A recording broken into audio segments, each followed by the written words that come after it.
Hello, my name is Jim Hummer from Solver, and today we're going to be looking at how to do counts within BI360. So within BI360, you can do counts. Scenario is let's say I want to know how many daily invoices I have coming out of sales, or counts of how many transactions I have coming out of inventory. There's basically two methodologies how to do that. So we're going to first show the one coming from Excel, and we're going to do that with sales orders. So we're going to go to the sales order module, and we're going to go to our sales order header. So the header basically has what the invoices are. So I'm going to go down here to SOP all, which is basically posted and unposted.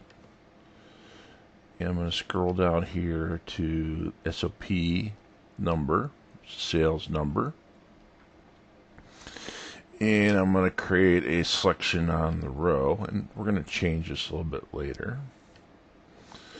And for ease of use, I'm going to be using periods.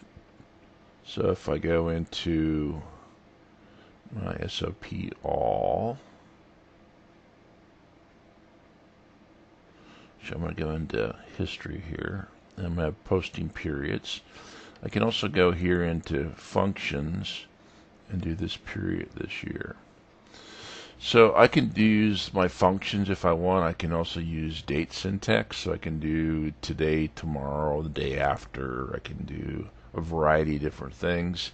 If you want to look at that, there's examples that are in our support site that you can certainly do that. So this period this year, so if we go here and we run this for 2017-01,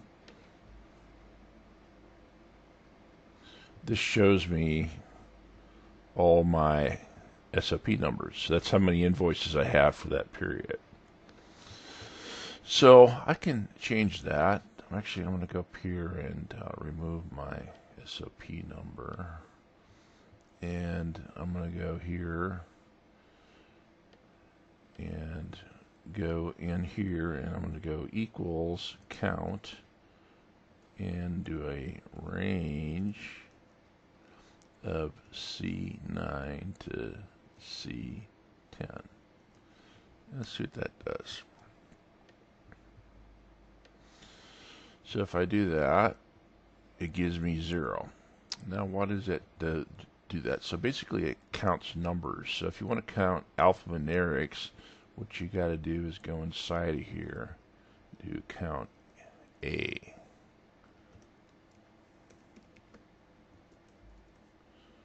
Actually, I need to go one below here. So that basically, the reason you go one below is because of the expanding group. So when this expands, it counts that. And see how that automatically went to 1? So when we go here and expand that, I get 54. So in this method, you can use Excel. I can also go here and go back to my SOP. I can go up here and put some labels on here. So I can go like period start.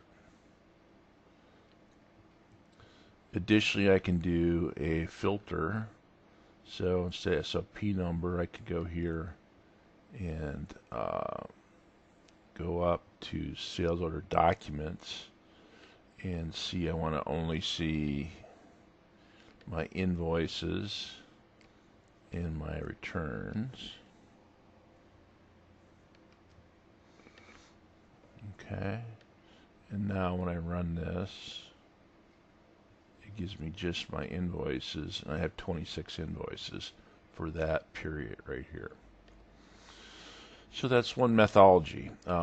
Another thing to do too, if you've used voids whatsoever in your system, and let's see if we can find voids.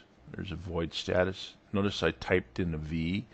As I type in a V, basically that takes me to the field, and I want to have the voids to be 0.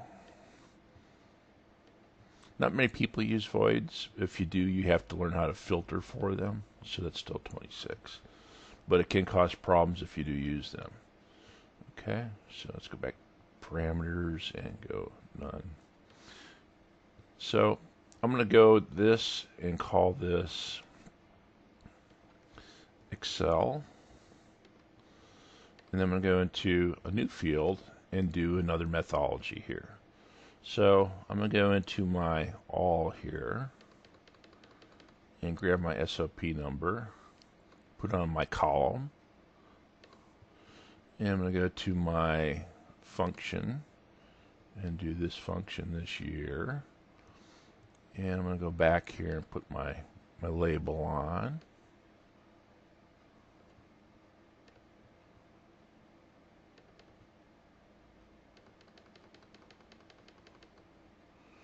Put period start in there. So now if I run this as before, it'll just show all the SOP numbers. So what I can do different in BI360, I can click onto the cell, I can go into the grouping, and this basically has a grouping of none. And what I can do is change that to count. So with count, I can change this, and it's just going to give me my count, and see how that expands. So if I basically go and take my expansion and do not expand that, and then run that, this gives me my 54. So now if I put in my filter like I did before and go into my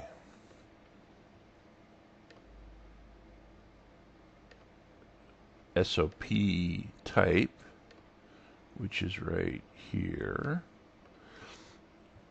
Sorry, that should go into the filter instead. And I want to have here invoice and return. Okay, and since I'm in here, let's do the voids and do void status equals 0. So if I run this, now I should see 26 as well as 26 here.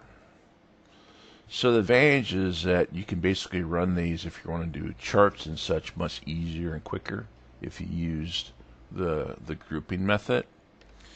It's also, if you go here and let's say let's copy this and let's paste this.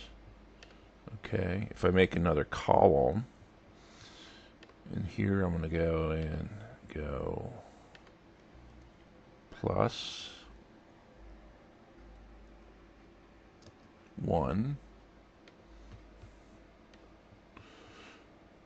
and then run this. It gives me my invoices for my columns much easier and quicker. We could do that example in Excel, but just tend to get a staggered view. So it tends to work a little bit better if you're trying to do some sort of graph or an Excel type dashboard. So that concludes our session on Excel counts and BI360 counts. And notice that can be used on all ERPs and systems. Thank you.